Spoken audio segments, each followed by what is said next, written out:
Morning guys. So happy. Hindi nga ako nakapag-vlog this morning, pero bumili kami ni Daddy ng prescription medicine namin. Hiningal ako guys. So ilagay lang natin ang tubig.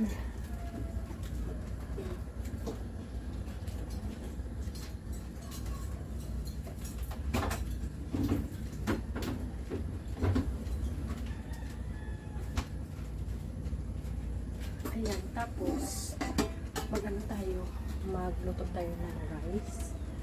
Umuulan na naman guys. So, marinig nyo yung rain. Ayan, may slight rain na naman kasi may bagyo nga. So, yan ang ating dilemma this time. It's a storm season dito sa Pilipinas. So, gawa muna tayo nito ng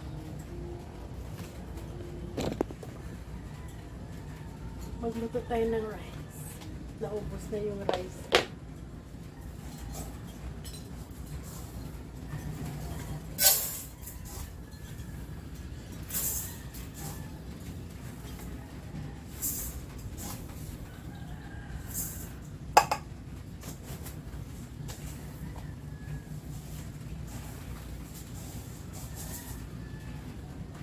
Let's cook.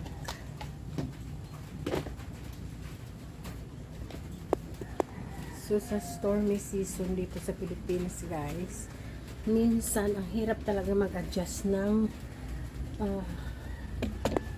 weather natin dito sa Pilipinas kasi pag mag-lakas talaga ng hangin, tapos yung ulan, ang lakas talaga. So dali ko kayo dito sa labas. Wala akong umbrella nadala, but anyway.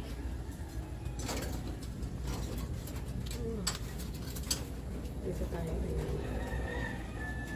So here, ayan, yung dalawang drum na yan guys, puno niya ng tubig.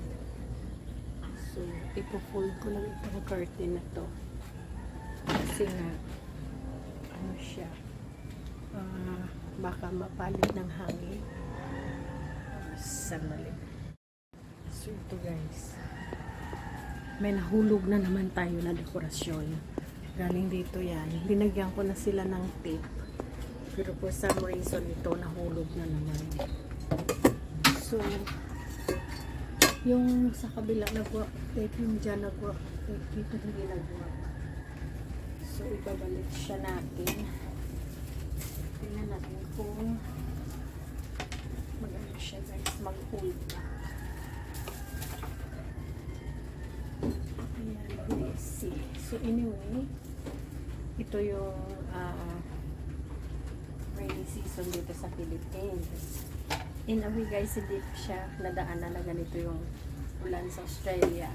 Iba naman kasi yung weather natin doon sa Australia. Tapos dito, parang for us, kahit na umuulan, yung mga tao, yung wala silang lumalabas pa rin yung majority. Kasi syempre may mga negosyo, may mga trabaho, wala kang choice, dapat lumabas ka talaga, diba? So yung iba naman natutuwa pag umuulan, so baka na lumalabas talaga sila guys.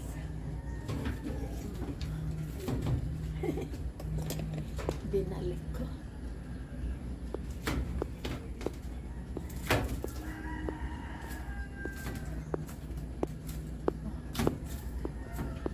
Ayan. Okay na. So anyway, nilagyan ko siya guys ng mga bulaklak na ito para magiging parang tropical ang niya, ang dating. Tapos sa araw na din, nagka-cover din siya ng sunlight sa dyan na area. Tapos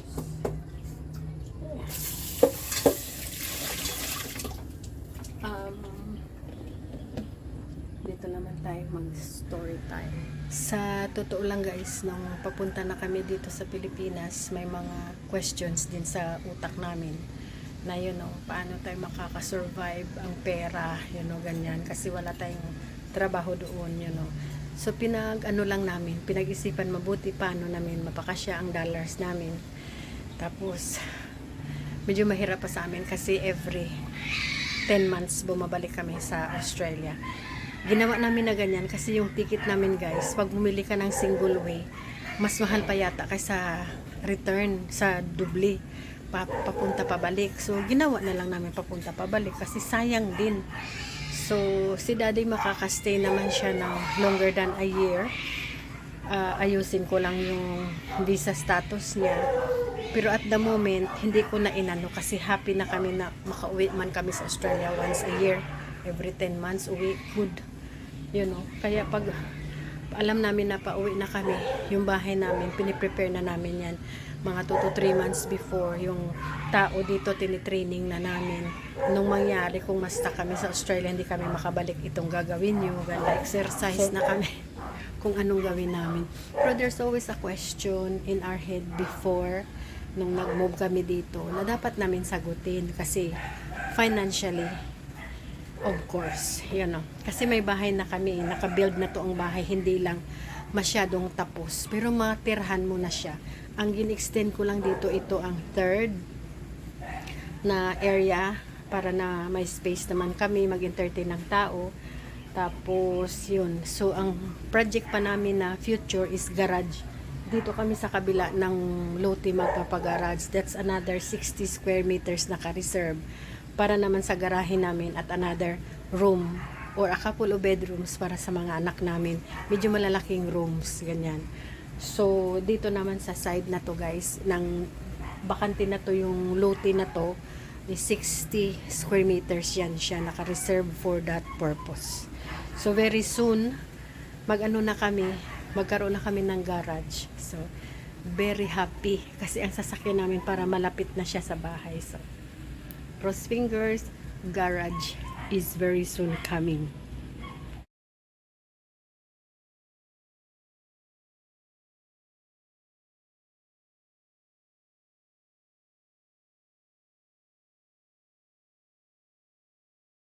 Ito, diba? So ngayon nandito na tayo. So we know. At saka no regrets naman kami, guys, na umalis kami sa trabaho, lumipat kami sa Pilipinas at nagkaganito. No regrets naman. At saka yung bahay talaga namin dito, guys, is one of the things na na-achieve namin, na ako personally, I'm very happy kasi hindi na kami nagre-rent. So no matter what, bills na lang babayaran mo at saka pagkain, murang-mura lang siya. Kaya lang minsan, tayo naman namimiss natin yung magbanding sa mga family and friends. So, medyo minsan maparami yung mga outing-outing namin kasi namimiss nga namin. Pero minsan, sawang-sawa na rin kami, slow down na din kami, di ba? Kasi we already been there than that. So, yun. More slow down. Kaya maganda din yung nagbabiyahe kami pa Australia once every 10 months. Wala pa isang taon, balik na kami. Kasi parang ma-break na din yung Pero nami-miss namin yung Philippines, guys. Pagkarating namin doon sa Australia, naku, ang mahal. Uwi na tayo. Dollar na dollar, guys. Yun. Kaya, yan ang dating natin sa ganitong mga ganap. So, asking us about kumusta naman yung pamumuhay dito, it's exactly what we all know. Okay siya, tapos dapat talaga marunong ka maghawak ng pera kasi mapadalo yung pera na mabilis. Siyempre wala nang kasunod kung wala nang kasunod. Pero pag napakarami mong super dami mong pera, go ka lang kasi hindi maubos. So, sa part namin ni Daddy, gusto namin talaga magstay dito longer sa Philippines. So, kaya kahit na gumagastos kami ng malaki for now, alam namin na kailangan namin yung part of our settling up. Nagsisettle up pa kami dito. Part yun, kaya dapat namin bilhin tulad ng mga aircon, mga gamit sa bahay, sasakyan, motor, tricycle, spare na motor. Kailangan namin yun. So, pagkatapos niyan, wala na kami kailangan, pagkain na lang. 'Di ba? So, yun, kaya dapat naman pag nag-umpisa tayo dito sa Pilipinas, sa personal, ano lang, na dapat talaga na medyo bata-bata pa tayo. Huwag tayo sumali dito na medyo palagi na yung nahihilo tayo. Kasi ako nga, wala pang 60. Minsan nahihilo na ako. So, ayan. Kaya, be aware lang tayo na dapat pag pumunta tayo dito, medyo bata-bata pa para maka-enjoy pa tayo. Ibig sabihin, medyo malaki-laki pa yung pera ang kailangan mo. Kasi ayaw mong bumalik sa abroad doon magtrabaho ulit pag matanda ka na. It's too late na, di ba? Kaya dapat importante talaga guys ang pagbabudget. Minsan ang sarap talaga gumastos ng pera kasi yun ang laki ng value. Pero minsan iisipin din natin, wow, gusto pa namin dito tumira ng matagal. Pag wala kaming pera, wala naman may magbigay sa amin. So, kaya yun, doon naman ako napapaisip, oy, mag-budget din tayo pag may time. Diba? So, yun guys, ang story namin dito. So, storm season. Dito sa Pilipinas, marinig nyo guys, umuulan na siya. At mahangin, bigla na lang hihinto, bigla na naman babalik. 4 na storm ang umiikot. So, yung dalawa nakalabas na yata, yung dalawa naman nagpo-form. Yun. So, ganyan ang ano natin. Pero despite of that, at least pasalamat tayo kay Lord, healthy kami. At saka okay yung sitwasyon namin, hindi naman kami nahirapan financially. Yun nga lang ang always ko sinasabi. Be aware ka lang sa mga tao sa paligid mo. Kasi may tao talaga sa paligid mo na they don't give a shit. Tapos, syempre pag ikaw ang gumagastos ng pera, wala silang pake. Yun no, yung hindi nila nadaanan yung buhay na ganyan. So, mag-ride on din sila. Hindi ka nila i-advise na, ay wag ganyan, yun no, kasi too much naman yan. O, diba? So, kinikip ko talaga close sa amin yung mga tao na hindi natatakot mag-advise sa akin. Ay, wag ganyan, yung hindi naman ganyan, you know, you don't need that much, you know. So, okay, so I don't need that much, you know. So, pasalamat na kay Lord na binigyan niya kami ng mga tao na okay din na mga kaibigan. Yun. So, kaya baba muna ako, babalik lang ako dito later, and that is our story here in Bacolod City. Okay, sabihan ko na lang siya guys ng few minutes kasi tingnan nyo, luto na siya. So, ito guys ang story na kinuwento ko sa inyo last time na napanalunan ko to sa, hindi napanalunan, gift ito nung bumili kami ng fridge. Ito yung binigay nila. So, ang bilis niya magluto ng kanin, which is good. So, swerte ko talaga sa mga gift. Ang dami kong gift na binigay nung bumibili kami ng mga appliances, which is good kasi hindi na namin bibilhin. Ang mahal pa kaya nito guys, mga ganito. 1,000 plus, yung iba 800. Yung iba nila nag-gift sa akin 1,000 plus, you know. Mga gamit sa bahay, which is good. So, ayan. Hindi tayo nahirapan kasi may mga bonus-bonus tayo na gamit sa bahay. So, ilan na ba ang rice cooker namin sa bahay? 4.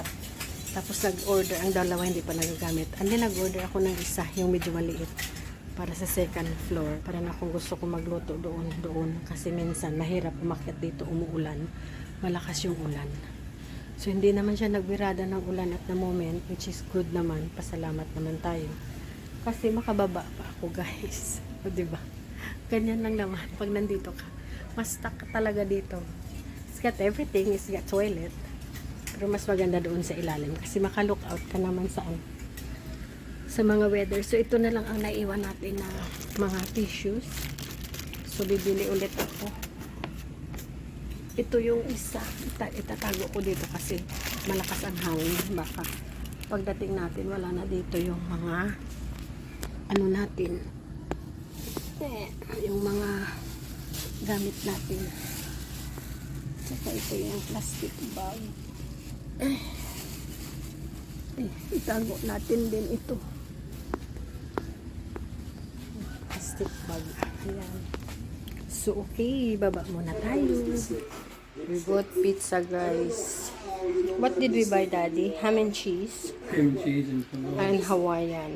So, dalawa. Isa binigay namin kay Toto at sa April. This one? a bit thicker.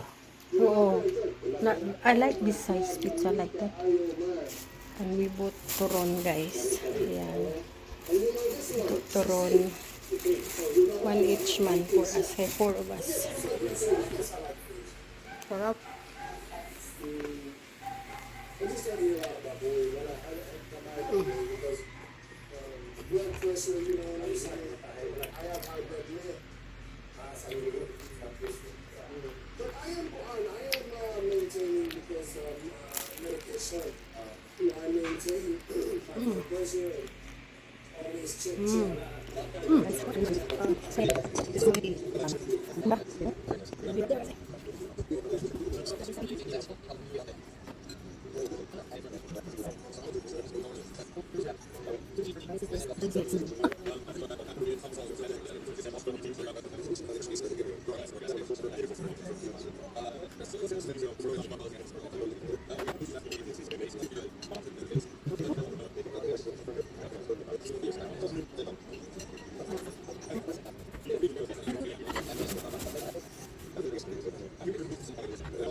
Kain. This is our food. We have spaghetti, dried fish, barbecue, eggs, rice.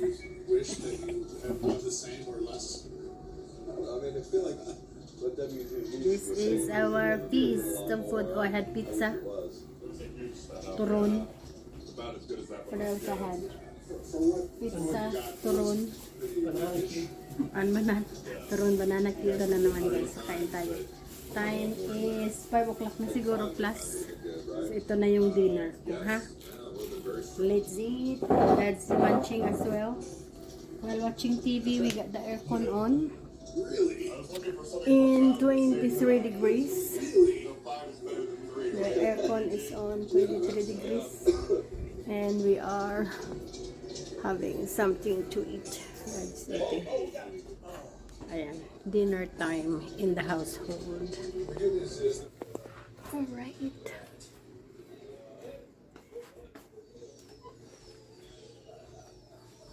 Alright guys, nalimutan ko yung watch ko. So, nalimutan ko siya. It's 5:46. Ayan. So, isusot ko yan siya. I think we've finished. Our dinner is done. Tapos na kami kumain, guys. So, say good night na tayo. Wala na rin gagawin, guys. Nagawa na lahat. So, try and get our umuulan. It's raining. Ayan, it's just raining. Muulan siya guys, so ano na ang camera. Ayan. So, ayan. Mag-say good night na sa inyo guys, and I shall see you in our next vlog. This is our life in Bacolod City from Australia with love, now living in the Philippines. Good night everyone.